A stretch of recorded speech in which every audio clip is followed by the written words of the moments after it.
보면 그래서 우리가 주기에 대한 것들을 지금 27쪽 아래 하단부를 설명을 배웠고요. 나눠드렸던 그 족주기표는 자 1쪽부터 18쪽까지 나와 있는 부분이잖아요. 그렇죠?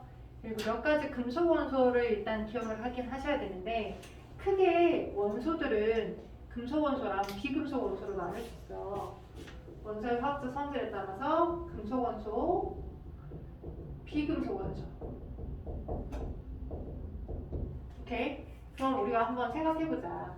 이 금속이라고 하는 것들은 어떤 형태로 실제 존재하는지. 우리가 리튬이나 나트륨이나 칼륨이나 여기 지금 뭐 이렇게 쭈루룩 배열되어 있는 여기 얘네들은 나름 이 아이들이 가지고 있는 체외곽에 존재하는 전자 수가 동일하기 때문에 이쪽은 이쪽들끼리, 이쪽은 이쪽들끼리 화학적 공통성을 가지고 있는 세로 방향이 하나의 패밀리라고 얘기를 했었잖아요. 그죠?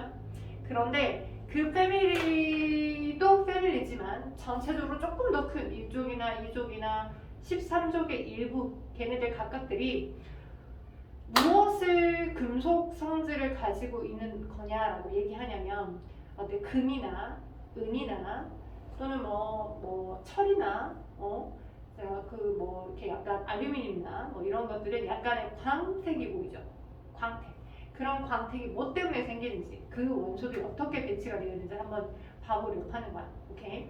우리 나트륨도 자 여기가 지금 1쪽에 있지만 그리고 시험에 한쪽 문제에서 뭐가 많이 나오냐면 수소가 이 세로 방향의 일쪽에 같이 나열되어 있기 때문에 수소라고 하는 원소도 금속 원소다라고 생각할 수 있어요. 근데 일쪽은 일쪽이잖아. 수소는 금속 원소는 아닙니다. 왜냐면 얘가 양성자 하나에 전자 하나를 가지고 있는 상태의 근데 제일 바깥쪽에 전자가 하나 있다는 공통성 때문에 그냥 여기에 양아치처럼 같이 묶어있는 것 뿐이지. 그지? 리튬하고 나트륨, 칼륨, 유리늄과 다르게 얘는 그냥 저렇게 하나 있는 거고요. 리튬은 원자 번호가 1번, 2번, 3번이기 때문에 3번인 저 아이의 리튬은 좀 가운데에 양성자 원자 번호 3만큼 있겠죠. 전자도 3개 있겠죠. 안에 전자 2개.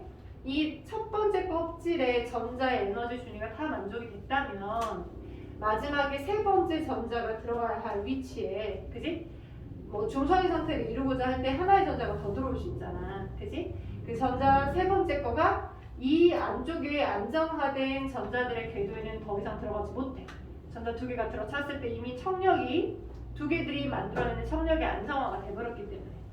그러면 세 번째 전자가 이 세 개의 플러스 3만큼, 플러스 1만큼이겠지, 실제는. 플러스 1만큼의 양성자가 끄집어 당겨주는 인력에 의해서 아슬아슬하게 제일 바깥 껍질에 하나가 인력의 범주, 머무는 범주에서 이렇게 있는 거야. 오케이? 근데 리튬이라고 하는 원자는 이 원자 띡 하나로 있는 게 아니라 수소는 저 원자 띡 하나로 존재할 수 있겠지만 얘네들은 또 리튬 원자들끼리가 모여져 가지고 안쪽에 전자 2개에 또 바깥 껍질에 전자가 또 하나 있는 리튬 원자가 또 이렇게 들어차고 오케이? 근데 또다시 또 리튬 원자들끼리가 이렇게 뭉쳐져 가지고 이런 리튬이라는 원자들이 굉장히 많이 반복적으로 모여져서 실제 상온에서 고체의 모습으로 존재하고 있는 거야.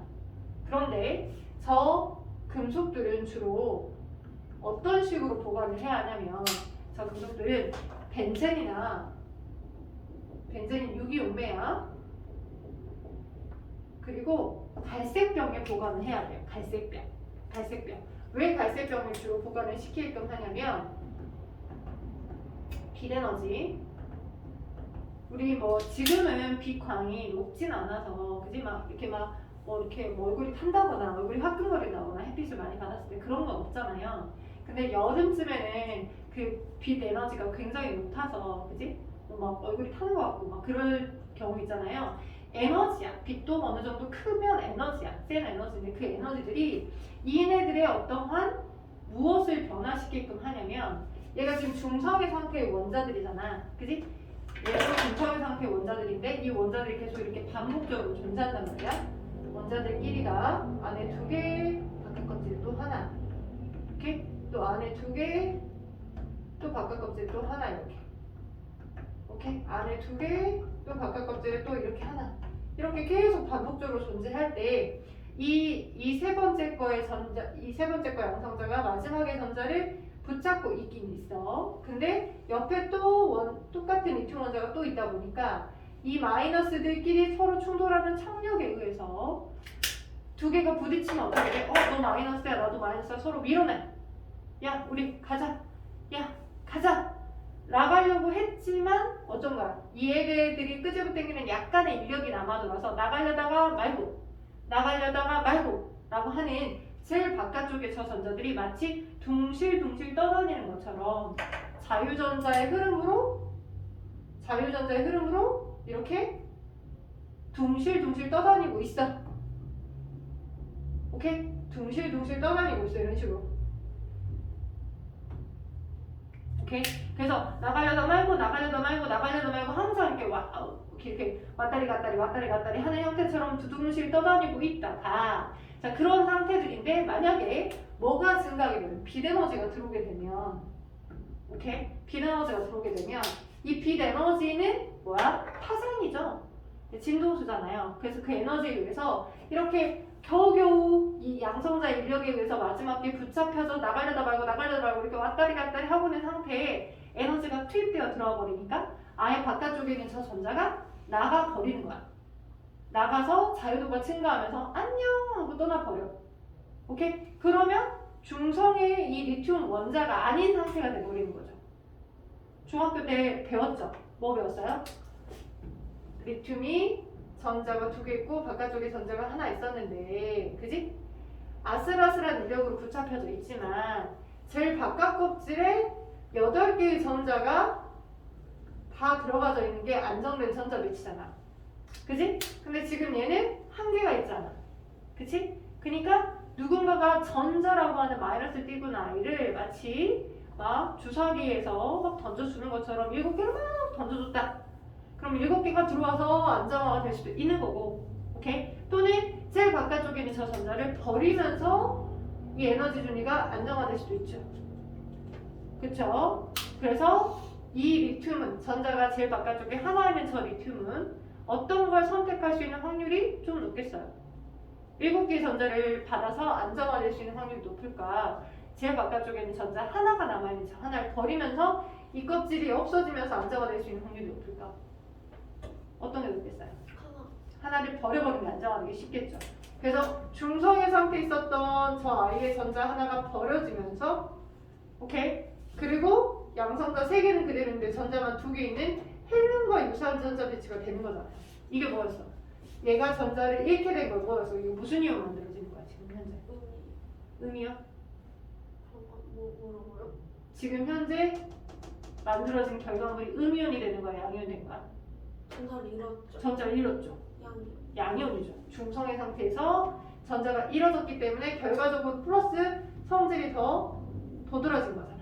이 양이온이 된 성질이잖아. 양이온. 이렇게 중성의 리튬 원자들이 쌓여 있었는데 뭘 받게 되면 빛 에너지를 받게 되면 그지? 이 전자의 에너지 준위가 안정화되기 위해서 제일 바깥쪽에 있는 전자들이 날아가 버려. 이렇게 날아가서 다른 전자를 필요하는 것 쪽으로 이동되어 가버릴 수 있어. 그럼 얘는 뭐가 되는 거야? 리튬이온이 돼버리기 때문에 중성의 리튬 원자와 화학적 성질이 달라져 버리는 걸 빨리 생길 수 있다. 그러니 보관에 유의해야 되겠죠. 우리는 이 중성의 리튬 원자 그대로 덩어리들을 얻기 원하는데 거기다가 이 리튬의 원자들을 쉽게 리튬에 있는 제일 바깥쪽에는 전자 하나들을 잃어버리기 쉽게 되는 상태로 보관하면 안 되니까. 그래서 빛 에너지가 차단될 수 있도록 하기 위해 어디다 보관하는 거다? 갈색병에 보관하는 거다. 왜? 중성의 리튬 상태로 보관하기 위해서. 돼요? 그리고 이렇게 전자가 잃어지면서 양이온이 된 거잖아요. 우리 중학교 때 배웠던 것처럼 양이온이 형성이 됐잖아요. 그리고 이런 중성의 상태에서 중성 원자 상태에서 에너지 준위가 전자의 에너지 준위가 안정화되기 위한 방향으로 전자를 잃게 되는 그런 성향을 전자를 잃게 되는 걸 그걸 우리는 어떤 측면으로도 얘기하냐면 연산화되었다라고도 얘기한다고요. 오케이? 산화, 환원도 그와 비슷한 흐름인데 산화가 된 거야. 자, 어땠기 때문에 산화되기 쉬웠어? 제일 바깥쪽에 전자 하나 또는 전자 두 개. 그지? 얘가 안정된 전자 배치를 이루지 못한 상태로 전자 하나씩이 있었기 때문에 그것들이 똑같은 중성의 상태로 끄득끄득끄득 붙어 있었었는데 외부에서부터 에너지, 얘의 자유도가 증가할 수 있을 만큼 에너지가 흡수가 돼버리니까 얘가 날아가면서 이 전자 껍질은 안정화가 됐지만 그지? 중성이 아닌 상태가 돼버린 거지. 돼요? 그래서 우리가 아까 처음에 얘기했잖아. 금속들이 광택을 잘 띄어요. 금속은 광택이 많이 보여요 라고 하는 이유 중에 하나가 이런 거야. 이 금속들이 이런 형태들의 금속 원소들이 덩어리로 모여 있었었는데 빛을 받는다거나 하게 되면 빛에서 주는 어떤 고유한 에너지 광선을 받았다가 받게 돼. 누가? 제일 바깥쪽에 있는 저 전자들이 받아서 일정 높이만큼 그 에너지가 떴다가 떨어지면서 우리 눈 쪽으로 일정한 광선을 보내는 거니까 그 전자들이 뭐 일렁거리는 제일 바깥쪽에 존재하고 있는 저 자유전자들의 이동이 자유전자들의 흐름이 빛 에너지 받았다고 우리 눈 쪽으로 들떴다가 떨어지고 들떴다가 떨어지는 그것들을 우리가 뭐로 느끼는 거야? 광택으로 느끼는 거야. 광택으로. 돼요? 그래서 금속 원소들은 이렇게 중성의 상태들에 같은 원자들끼리 끄득끄득 모여 있으면서 저 아이가 에너지를 받았었을 때 전자를 버리면서 전자를 잃으면서 산화되기 쉬운 성질을 갖고 있는 거죠. 광택을 띈다라고 하는 것 자체가 일렁거리는 에너지가 있다는 거고 전자띠가 있다는 거고 그것들이 전자를 들뜨게 할 만큼으로 내가 에너지를 만약 주게 되면 그지? 그러면 전자를 잃으면서 그지? 중성이 아닌 양이온이 돼버릴 수 있는 경향을 더 많이 갖고 있다는 거. 그게 하나의 연결고리로 연결이 되죠. 그죠? 금속성이라고 하는 특징들이 그런 거라고. 오케이? 금속성이라고 하는 특징들이 얘든 나트륨도 원자 하나만 띡 있는 게 아니라 똑같은 11번의 원자가 계속 반복되어 있는 거야. 양성자 수 11개, 전자가 11개 있는 걔네들이 똑같이 뭉탱으로 막 반복되어서 고체 금속으로 존재하고 있어. 얘는 되게 리튬이나 나트륨, 칼륨은 금속이긴 한데 우리 철이나 알루미늄 생각하면 되게 단단하고 강력한 어떤 뭐 이렇게 쉽게 물러지지 않은 금속이라고 생각할 수 있잖아요. 근데 얘네들은 좀 물러요, 상대적으로. 밀도가 가벼워, 물보다 가벼워, 밀도가. 그래서 물 위에 떠, 금속인데 고체 형태인데 떠, 그리고 칼로 쓸면 썰어질 만큼이야. 물러요. 리튬, 나트륨, 칼륨. 왜냐면 원자번호가 너무 작잖아. 오케이? 원자번호가 너무 작으니까 걔네들이 단위 부피 공간만큼의 많은 입자가 모여져 있다라고 하더라도 질량이 그렇게 높지 않는 거야. 오케이? 그래서 상대적으로 리튬하고 나트륨, 칼륨은 물 위에 뜰만 우리가 고체, 금속 생각하면 뭔가 밀도가 크다, 깔아놓는다라는 생각을 하고 있잖아. 무겁다라는 생각을 하잖아, 상식적으로. 근데 그 상식에 벗어난다고. 왜 벗어나? 원자 질량이 너무 가벼우니까. 3번, 11번, 19번 너무 가벼운 거니까 단위 부피 안에 그 결정들이 많이 모여졌다라고 하더라도 질량이 많이 나가지 않는 거야. 그러니까 물보다 밀도가 가벼워서 물 위에 떠. 리튬이나 나트륨이나 칼륨. 그리고 걔네들은 굉장히 덩어리로 져서 뭔가 리튬이라고 하는 거, 나트륨이라고 하는 거, 칼륨이라고 하는 것들을 보관을 하고 있을 때 저 금속 고체 결정들을 스틱처럼 이렇게 보관을 하거든요. 근데 걔네들을 물하고도 반응하기 좋아. 수분하고도. 네? 물하고 반응하면서 내가 갖고 있는 전자를 잃기 쉽거든. 오케이? 물하고도 반응하기 쉬워요. 그 다음에 또 산소랑도 반응하기 쉬워요. 내가 가지고 있는 제일 바깥에 있는 전자가 조금 빛 에너지 받으면서 산소랑 반응하면 산소한테 내 거 전자 줘버리고 나는 이온 상태가 돼버리기 딱 좋아. 왜냐면 아슬아슬하게 겨우 하나 붙어있기 때문에 얘를 버리면 나는 전자 껍질이 안정화된 상태거든. 그러니까 산화되기 딱 좋고 그러다 보니까 산소와 공기 중에서 반응하기도 쉽고 산소와 공기 중에서 반응하게 되면 공기 중에서 반응하면 그럼 어떻게 되냐? 산소는 O2라고 해서 O 원자 두 개가 공유결합된 형태잖아. 근데 산소도 공유결합된 상태가 안정한 상태는 아니야. 내가 고온결합 되어 있지만 누군가가 막 전자를 막 주려고 하는 상황이 있다면 난 다 받아올 수 있어. 오케이? 그래서 저 공유결합된 형태의 산소에 얘 바깥쪽에 있는 전자들이 막 나가면서 오케이? 전자들이 막 나가면서 이건 전체적으로 한번 다시 얘기해 줄 거야. 네. 4개의 전자를 받으면서 2개의 O2-를 만들어. 오케이? 그러니까 산화이온을 만들어. 두 입자의 산화이온을 만들게 되는 거고, 얘가 공기 중에 산소와 반응하면 여기서도 전자죠. 여기서도 전자 나가면서 이 전자 껍질이 안정화가 되겠잖아. 이렇게 전자 껍질이 안정화 돼버린다고. 전자 껍질이 안정화 되려고 노력을 한다고. 오케이, 그럼 나도 리튬이온이요, 너도 리튬이온이요, 너도 리튬이온이 여러 개가 막 만들어지잖아.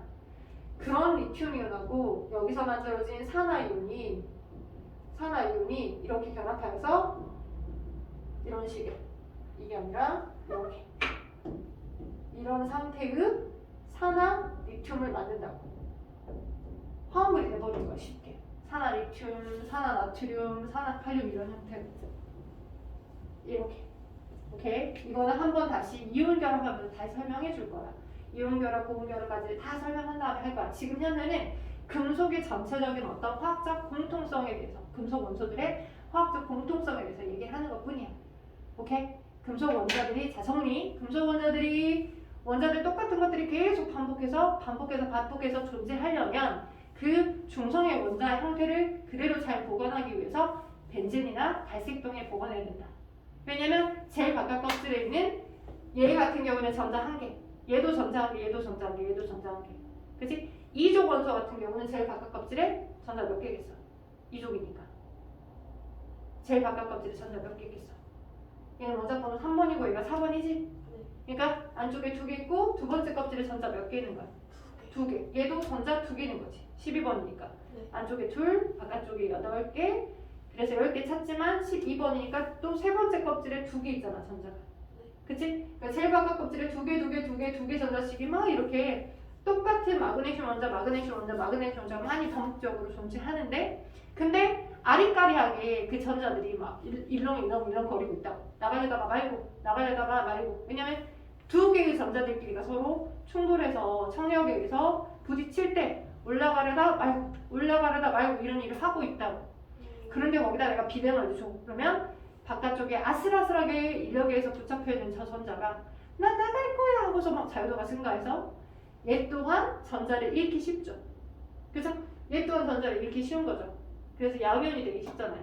전자를 잃기 쉬운 그 성질을 산화되기 쉽다라고 또 표현하는 거고, 전자를 잃으면서 얘네가 이가의 양면이 될 수 있잖아요. 그죠? 이가의 양면이 되잖아요. 그래서 양면을 형성하기 쉬운 거고 산화되기 쉽다.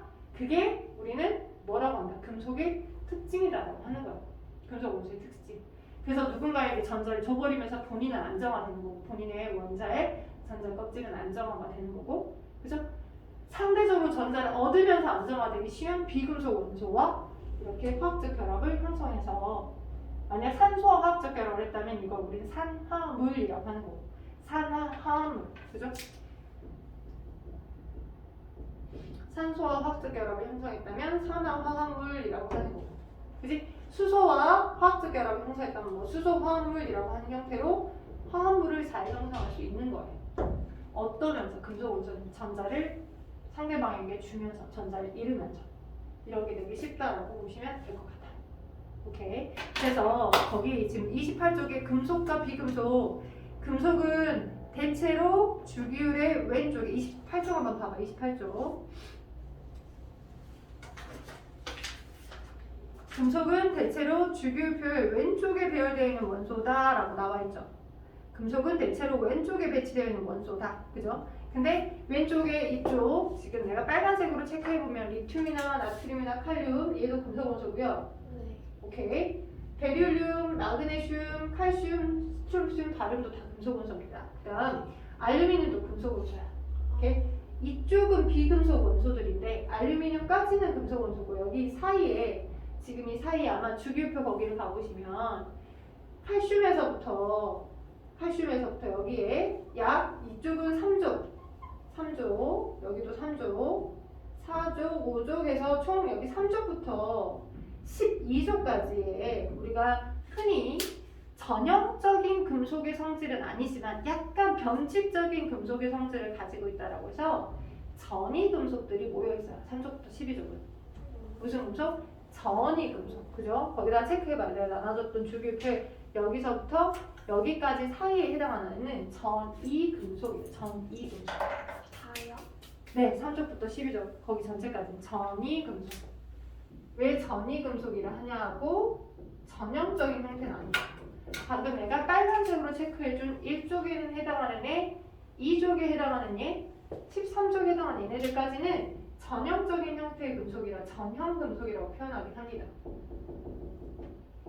그리고 3쪽에 해당하는 얘에서부터 12쪽 우리가 배웠었던 원소기호 외웠었던 것들 중에 뭐 흔히들 뭐 납 원소기호 뭐였어요? 납. TV. 그치? 그 다음에 철은 원소기호 뭐였어요? FE. 그쵸? 그 다음에 뭐 수는 뭐 원소기호 뭐예요? H지. 은은 A지. H. 금은 AU. AU. 그죠? 구리는 CU. CU. 그죠? 이쪽에 화학식 하면서 많이 나와요. 계속 많이 나와요. 고1 때 고1 1학기 2학기 화학은 쭉 연결되어 있거든요. 고2 거 화학원하고도 계속 원소기호가 이런 게 연결되어 있기 때문에 잘 기억하셔야 돼. 그래서 지금 뭐 납, 철, 구리 뭐 이런 등등등이 이쪽 사이에 존재하잖아. 3조부터 12조 사이에. 얘는 전형적인 형태는 아니나, 그지? 전형적인 형태는 아니지만 뭔가 그 약간 두 개의 어떠한 또 다른 비금속 원소랑 결합하느냐에 따라서 내가 갖고 있던 전자를 2개를 줄 때도 있고 3개를 줄 때도 있고 그 2 플러스나 1 플러스가 되는 흐름이 정해져 있지는 않아서 전위금속이라고 하는 거야. 네. 오케이? 왜냐면 원자의 번호가 되게 증가되어 있잖아. 그 원자의 번호가 증가되어 있으면 아예 안정적으로 그게 만약에 플러스 한 40만큼의 번호를 갖고 있는 얘라고 해. 그럼 마이너스 40이라고 하는 전자가 막 이렇게 안정적으로 전자 껍질이 다 차져 있는 건 아니야. 네. 오케이? 그래서 그 안쪽 껍질에 있던 전자가 나갈 수도 있기 때문에 에너지를 많이 받게 되면 그래서 경향성이 전형적인 형태들로 단정 지을 수는 없어서 단정 지을 수 있는 건 20번까지 해당하는 아이들은 단정 지을 수는 있어. 그래서 전형 금속이라고 하는 거고 20번 이상부터의 원자 번호를 갖고 있는 금속들은 전이 금속. 옆에 누가 있느냐에 따라서 2 플러스가 될 수도 있고 3 플러스가 될 수 있고 내 마음대로야. 이런 경향을 갖고 있어라고 해서 안에다 넣어놓은 거고 네. 이런 원소기호들은 좀 많이 기억해 두셔야 우리가 원소의 화학식을 쓸 때 아주 자연스럽게 쓸 수 있겠죠. 그래서 중학교 때부터 우리가 연습을 많이 해놔서 약간만 기억을 끄집어내면 뭐 질산, 뭐 구리나 뭐 질산, 은이나 이런 것들 화학식 쓸 때 어렵지 않게 느낄 것 같아. 영어 단어만큼 힘들진 않을 것 같은 나의 바램? 나의 바램? 자, 그래서 뭐 이런 식으로 보시면 될 것 같고요. 그래서 금속 원소는 이렇게 산화되기 쉽다. 산화되기 쉽다. 전자를 잃기 쉽다. 그지? 그러면 봐봐. 산화되려고 하는 이유 중에 하나는 기준이 있어. 어떤 기준? 자, 여기에 해당하는 헬륨, 네온, 아르곤 얘네들이 굉장히 다른 원소들과 화학적 결합을 안 하더라는 거지. 화학적 결합을 안 해요. 왜 안 할까? 얘네들은 왜 안 할까 봤더니 아니 너무 얘네들이 전자들이 한 번 들어가면 안 들어가. 혹시 집순이, 집돌이 들어봤어요? 네. 연예인들이 집순이, 집돌이가 좀 많은 편이긴 하죠. 그죠? 뭐 연예인들의 원래 뭐 성향상 어쩔 수 없이 밖에 나가면 막 이렇게 대중의 눈 타서 뭐 이렇게 이슈에 오르내리고 하니까 집에 박혀 있는 친구도 물론 있겠지만, 근데 집에 내가 뭐 이렇게 나 혼자 산다 이런 거 봐보면 웬만한 거 다 있더라. 그지? 연예인들이 뭐 밖에 나가서 안 나가도 될 만큼 막 집에 뭐 두냐, 오락실도 있고 막 당구장도 세팅해놓고 아니면 헬스짐도 다 넣어놓고 막 걔네들은 다 할 수 있잖아. 근데 우리는 뭐가 못하지. 솔직히 돈 내고 가야지 헬스. 내가 어떻게 헬스장은 그 방에 꾸며 있잖아. 다 있으니까 웬만하면 안 나가도 돼. 그러니까 그냥 집에서 다 해결이 되는 거야. 안정화돼. 그러니까 그 자체로 매우 안정되어 있으니까 나갈 필요가 없는 거지. 네. 그와 비슷한 형태들로 얘네들 2번, 18번, 그 다음에 2번, 10번, 2번, 원자번호 10번, 18번에 해당하는 얘네들은 얘네들은 뭐 어떤 사람이 헬륨 기체를 마셨어. 헬륨 기체를 마셨다고 해서 다음날 막 피똥을 싼다거나 아니면 내 몸의 위장이 다쳤다거나 병원에 가야 된다거나 그러지 않더라는 거야. 물론 순간적으로 성대의 밀도가 헬륨이 들어옴에 의해서 약간 달라서 가지고 목소리는 변조되긴 해. 근데 그 목소리 변조되고 나서 계속 평생 변조된 상태를 사는 게 아니라 잠깐뿐이잖아. 헬륨 기체가 머무는 동안까지는. 그리고 내가 피똥을 싼다거나 그러지 않아. 다치지 않아. 뭔가 다쳤다는 건, 뭔가 달라졌다는 건 들어왔던 헬륨이 내 몸에 있는 원소와 화학 반응을 했다는 건데 화학 반응을 하지 않고 그냥 지나가는 거야. 그래서 얘네들은 왜 다른 것과 화학 반응을 안 할까? 라고 생각을 해봤더니 얘네들은 매우 안정된 전자 배치를 하고 있더라는 거지. 2번인 상태의 전자 두 개가 이 양성자가 끄집어 당기는 인력만큼의 딱 두 개가 들어가게 되면 그 자체를 안정한 거고, 네온도 마찬가지. 원자번호 10번인데 전체 10개의 전자가 안껍질에서는 두 개까지 차면 이 전자의 궤도가 매우 안정된 상태예요.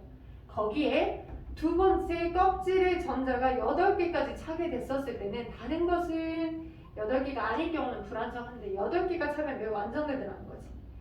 그래서 이 8개를 이루고자 하는 형태들로 다른 종류의 원자들도 전자를 버리거나 내가 원래 갖고 있던 전자를 버리거나 남의 전자를 갖고 오거나 하는 형태들로 화학적 결합을 하게 되더라는 거지. 야, 네 거 혼자 줘. 내 거 줄게. 이런 식으로. 이렇게 결합이 되는데 그냥 결합할 필요 없어. 왜냐면 그 자체로 매우 전자의 에너지 껍질 준위가 안정되어 있기 때문에. 그래서 자, 10번인 네온도 제일 바깥 껍질에 8개의 전자가 차면서 안정된 상태고요. 아르곤은 18번이잖아. 18번이랑 얘도 안쪽 껍질엔 2개, 바깥 껍질에 8개. 그 다음 세 번째 껍질에도 또 8개, 8개, 세 번째 껍질에도 또 8개. 이렇게 차면서 총 18개의 전자가 매우 안정되게 잘 배치되어 있더라는 거지. 이렇게. 네. 오케이? 그래서 18개, 10개, 2개, 이 아이들은 그 나름의 화학적 공통성, 매우 안정하다. 매우 안정하다. 무엇이? 전자의 에너지 준위가. 그 껍질에 들어차져 있는 상태의 전자 에너지 준위가 매우 안정하기 때문에 더 다른 것과 결합을 하려 하지 않아. 버려서 안정화되려고 하지도 않아. 그래서 집순위, 집돌이야. 그지? 그냥 그 자체로 그냥 가만히 있는 상태. 오케이? 근데 다른 원자들은 얘네들과 유사한 전자 배치를 해야지만 안정화되니까 똑같은 자기네들 원자들끼리 공유 결합을 하기도 하고, 오케이? 아니면 또 다른 많은 전자를 버리면서 산화되면서 안정화될게. 너는 전자를 얻으면서 안정화돼요 라는 형태로 서로 다른 원자들끼리 화학적 결합을 하면서 전자들의 에너지 준위를 얘와 유사하게 만들어 가더라는 거지. 오케이? 그래서 기준이 되는 거야. 이 헬륨, 네온, 아르곤은 모든 종류의 원자들이 어떤 식으로 다른 원자와 화학 결합을 하려 할까에 대한 기준이 될 수 있어서, 오케이? 그래서 얘네들을 우리는 18쪽이라고 하고 활성이 없어요. 매우 안정하니까 활성이 없어요. 그래서 비활성. 사원에서 이 원자 하나로 존재해요. 비활성 기체족이다라고 표현도 하고요. 오케이? 그리고 헬륨은 이 원자 하나로 띡 있어요. 오케이? 근데 우리는 상온에서 수소 기체가 수소 원자 하나가 띡 있는 게 아니에요. 우리가 존재하는 주변에 수소랄지 산소랄지 얘네들은 원자 하나가 띡 있어서 우리가 수소라고 얘기하는 게 아니라 물질의 상태로 수소가 존재하려면 수소 원자 하나만 있는 게 아니라 수소 원자가 또 하나가 또 이렇게 있어서 전자쌍을 서로 공유한 거야. 이렇게 수소 원자들끼리. 야, 나 지금 딱 전자 하나밖에 없거든? 이 전자가 매우 화학적으로 불안정해. 전자가 2개 있어야 이 전자 껍질이 안정화지는데. 오케이? 그래서 전자가 2개 있어야 전자 껍질이 안정화되니까 야, 너도 수소 원자냐? 야, 나도 수소 원자인데 우리 이렇게 네 거 내 거 서로 공유해서 너는 내 거를 약간 땡겨간다 생각해. 나는 네 걸 땡겨간다 생각해. 우리가 쉐어해서 같이 쓰자. 오케이? 그러면 여기 입장에서는 헬륨과 같이 전자 2개 있죠. 또 얘 입장에서도 헬륨과 같이 전자가 2개 있잖아요. 이런 식으로 전자쌍을 서로 공유하여 공유해가지고 분자를 만들어 놓은 거야. 오케이? 근데 헬륨은 그냥 원자 하나가 그냥 그 자체가 분자야. 얘는 수소 원자 2개가 있어야 수소라고 하는 기체 물질이 된 거잖아. 오케이? 그래서 전자쌍을 공유한 수소 기체는 수소 원자 2개가 붙어야 수소라는 물질의 성질을 갖는 수소 기체 성질을 갖는 거죠. 퍽 소리를 나면서 타기하는 수소 기체 성질을 갖게 된 거야. 근데 얘는 헬륨이라는 원자 하나만 띡 있어도 그냥 그 자체가 물질이야. 오케이? 원자가 하나만 띡 있어도 누구도 네온도 원자 하나가 띡 있어도 그냥 그 자체가 물질이야. 원자 자체가 원자 하나가. 오케이? 누구도 아르곤도 원자 하나가 그냥 자체가 그냥 물질이야. 오케이? 그래서 우리는 얘를 뭐라 하냐? 원자 하나 자체가 그냥 그 상태로 물질이네요 라고 하여 1원자 분자라고 하는 거고, 원자 하나가 물질의 성질을 다 띠는 분자예요. 자, 1원자 분자라는 단어는 어디에 연결해야 된다? 원자 하나 자체가 안정된 물질의 성질을 다 띠는 18쪽 원소 하나하나들은 다 1원자 분자야. 원자 하나가 니콜 셈셈 분자야. 물질의 성질까지 다 띠는. 오케이? 그런데 이 누구를 제외한 비활성 기체족에 해당하는 얘네들을 다 제외한 나머지 원소들은 절대 원자 하나가 물질의 성질을 띠지 않아. 원자들 하나의 제일 바깥에 있는 전자의 에너지 순위가 안정적이지 못해. 헬륨이나 네온이나 아르곤과 똑같지 않아. 똑같아질 때까지 여러 원자들끼리가 결합해서 물질을 만드는 거야. 오케이? 그래서 수소 기체들은 또는 산소 기체들은 산소 기체도 O 원자 하나가 산소 기체가 아니잖아. O2여야 산소 기체 성질이잖아. O 원자 2개가. 그지? 수소도 H 원자 2개가 붙어야 수소 기체의 성질을 띠니까. 그럼 이런 얘네들은 우리가 무슨 분자라고 얘기하냐면 원자 2개가 물질의 성질을 띠네요. 개수 그대로 2원자 분자라고 하는 거야. 원자 2개가 물질의 성질을 띠게 하네요. 2원자 분자. 누구도? 산소도. 그죠? 산소 원자의 번호가 몇 번이었어? 산소 원자 번호가 몇 번이었어?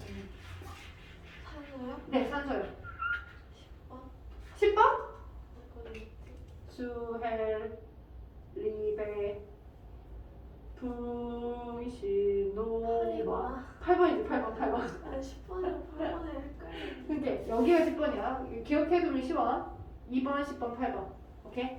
안쪽으로 갈수록 번호가 작아지는 거니까 8번이야. 8번이니까 안쪽에 전자 2개 있고 두 번째 껍질에 전자가 몇 개 있는 거야? 6개 있지? 네. 6개까지만 들어차면 안정된 상태는 아니잖아. 8개가 차야 안정되니까. 근데 이렇게 된 성질에 이렇게 된 산소 원자에 만약 주변에 수소 원자가 있었다. 그러면 수소 원자도 화학적으로 안정한 상태는 아니잖아. 하나밖에 없으니까 전자가. 네. 그치? 그래서 그런 수소 원자가 많이 있었다면 수소 원자랑 전자쌍을 공유해서 야 나도 지금 헬륨처럼 내고 싶은데 택도 없거든? 오케이? 그러니까 너 내 거 갖다 써. 나는 네 거 갖다 쓸게. 이런 식으로 수소가 들어차면서 공유결합해서 그러니까 전자쌍을 공유한 거죠? 공유결합해서 이렇게 만들어진 물질을 H 2개 있고 O 하나 있으니까 그치? 물이 되는 거고 그죠? 얘네도 각각이 옥텟 규칙을 이루고자 하는 성향을 이루면서 물질을 만든 거잖아.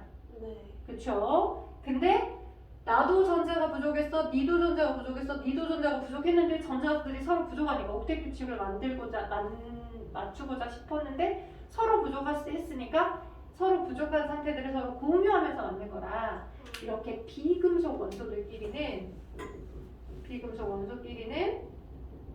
옥텟 규칙을 맞추면서 물질을 만들면 우리는 그걸 주로 무슨 결합이라고 하냐면 공유 결합을 한다. 공유. 나도 부족해, 니도 부족해. 우리 서로 전자쌍 내가 원래 갖고 있었던 전자쌍을 공유해서 쓰자. 네. 공유한 거고. 그럼 얘네들은 어떤 분자라고 얘기할 수 있어? 개수로 얘기하면 원자가 하나, 둘, 세 개 있잖아. 그래서 간단하게 얘기하면 무슨 분자야? 3원자 분자야. 3원자. 원자 3개로 이루어진 거. 네. 그냥 개수로만 얘기한 거야. 3원자 분자. 오케이? 그럼 O2는 어떻게 된 거야? O2는 O 원자가 그리고 2원자 분자지. 안쪽에 2개 있고 바깥쪽에 전자가 지금 몇 개 있어? 하나, 둘, 셋, 넷, 다섯, 6개 있는데 8개 만들 때까지 6개밖에 없으니까 2개 정도가 부족해. 네. 그지? 근데 그 2개를 옆에 있는 또 다른 산소 원자에 나도 바깥쪽에 6개밖에 없어. 안쪽에는 전자 2개가 있는데 그지? 나도 바깥쪽엔 저렇게 6개밖에 없는데 안쪽에는 2개가 있어서 총 8개잖아.